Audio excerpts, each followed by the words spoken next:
BNP জামাত আগুন নিয়ে মাঠে নেমেছেন। বক্তব্য ওবায়দুল কাদের সাহেবের, সেতুমন্ত্রী ওবায়দুল কাদের সাহেবের। বিএনপি জামাত আগুন নিয়ে মাঠে নামেনি। 17 বছর আগেই, যতদিন আপনারা ক্ষমতায় আছেন, মাননীয় প্রধানমন্ত্রী ক্ষমতায় আছেন, ততদিন পর্যন্তই তারা আগুন নিয়ে মাঠে আছে।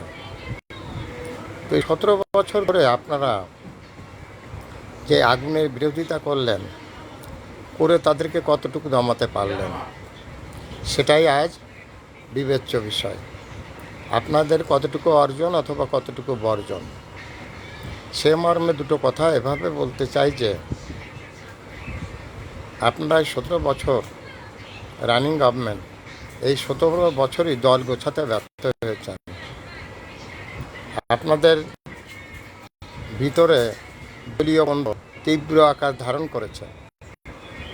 নিজেরা মারামারি হানাহানি করে দলে বিপর্যয় ডেকে আনছেন। বিষয়টা হলো এমন, কেউ কিছু কম নিতে চায় না, সবাই বেশি নিতে চায়। আর এই বেশি পাওয়ার আকাঙ্ক্ষাই দল গোছানোর ক্ষেত্রে অনেক সমস্যার সৃষ্টি হয়েছে। অতএব ওই ধুয়ো ছেড়ে দিন।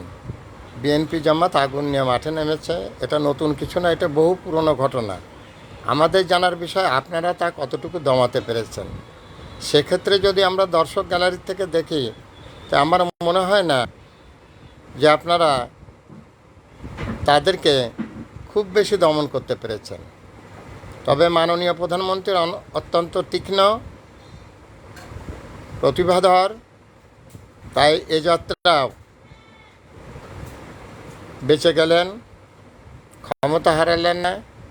দেশটা স্বাধীনভাবে পরিচালিত হচ্ছে, দেশের মানুষের জনজীবন স্বাভাবিক হচ্ছে, দেশের মানুষ সুস্থ জীবনযাপনের পথে এগিয়ে যাচ্ছে।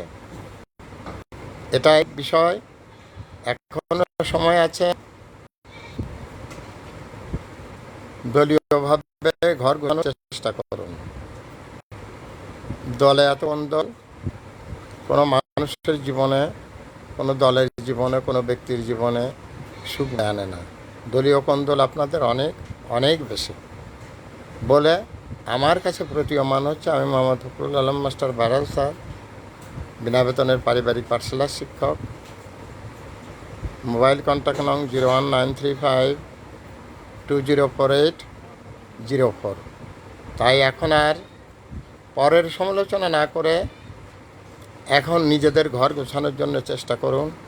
ঘর যদি শক্তিশালী থাকে, তাহলে পর এসে আপনাদের কিছুই করতে পারবে না। আর ঘর যদি দুর্বল থাকে, পর এসে আপনাদের সহজেই লণ্ডভণ্ড করে দিয়ে যাবে। সো এখন একটাই কাজ, ঘর গোছানোর, দলকে সুসংহত করা। Thanks a lot, Bharat sir.